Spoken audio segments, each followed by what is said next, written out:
I'm feeling high.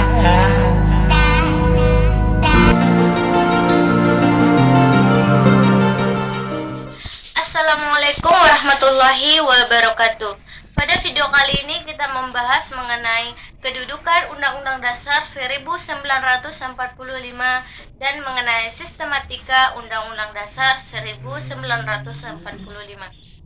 Oke, yang pertama kita membahas kedudukan Undang-Undang Dasar 1945.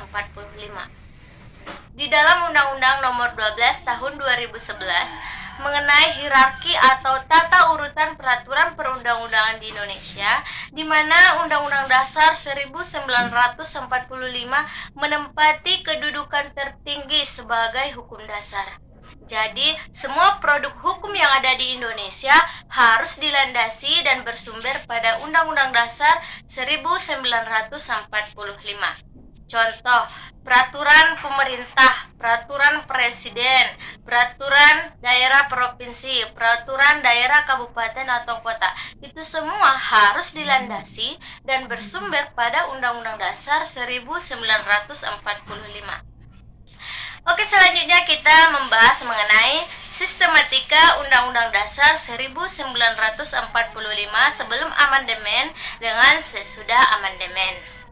Sistematika artinya susunan atau urutan. Nah, jadi bagaimana susunan atau urutan Undang-Undang Dasar 1945 sebelum amandemen dengan sesudah amandemen?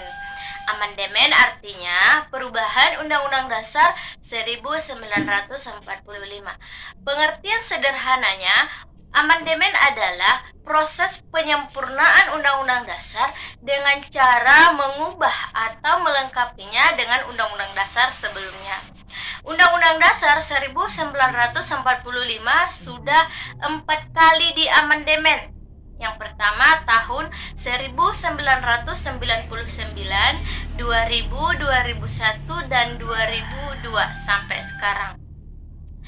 Oke, lanjut. Sistematika Undang-Undang Dasar 1945 sebelum amandemen meliputi 3 bagian. Yang pertama, bagian pembukaan yang terdiri dari 4 alinea. Yang kedua, bagian batang tubuh atau pasal-pasal.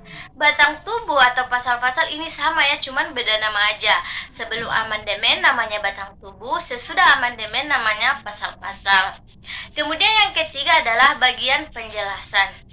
Undang-Undang Dasar 1945 sebelum amandemen terdiri dari 16 bab, 37 pasal, 49 ayat, 4 pasal aturan peralihan, 2 ayat aturan tambahan. Kemudian, sesudah amandemen, Undang-Undang Dasar 1945 meliputi 2 bagian saja. Yang pertama, bagian pembukaan yang terdiri dari 4 alinea. Yang kedua, bagian pasal-pasal. Undang-Undang Dasar 1945 sesudah amandemen terdiri dari 21 bab, 73 pasal, 170 ayat, 3 pasal aturan peralihan, 2 pasal aturan tambahan. Jadi kalau ada pertanyaan, kenapa sebelum amandemen dengan sesudah amandemen pembukaan Undang-Undang Dasar 1945 tetap 4 alinea? Apakah ia tidak diamandemen? Apakah ia tidak boleh diamandemen? Ya, benar. Pembukaan Undang-Undang Dasar 1945 tidak boleh diamandemen karena di dalam pembukaan Undang-Undang Dasar 1945 memuat hal penting, yaitu tujuan negara, cita-cita negara, dasar negara, bentuk negara. Jadi kalau kita mengubah pembukaan Undang-Undang Dasar 1945 berarti kita sama mengubah arah dan tujuan negara kita sendiri. Kemudian kalau ada pertanyaan lagi, kenapa sesudah amandemen tidak ada lagi penjelasan? Kenapa kita menghapusnya? Nah, jawabnya adalah untuk mengatasi kesulitan penentuan status penjelasan Undang-Undang Dasar 1945 dari sumber hukum dan tata urutan peraturan perundang-undangan. Selain itu, penjelasan Undang-Undang Dasar 1945 bukanlah produk BPUPKI atau PPKI. Namun kedua lembaga ini hanya membentuk perumusan pembukaan Undang-Undang Dasar dan batang tubuh atau pasal-pasal saja. Oke, next.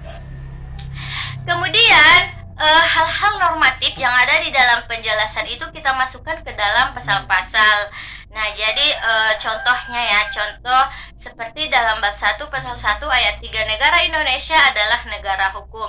Dulunya sebelum amandemen dia termuat di dalam penjelasan, tetapi sesudah amandemen ia termuat di bab 1 pasal 1 ayat 3. Negara Indonesia adalah negara hukum. Oke, sampai di sini penjelasan kita. Assalamualaikum warahmatullahi wabarakatuh.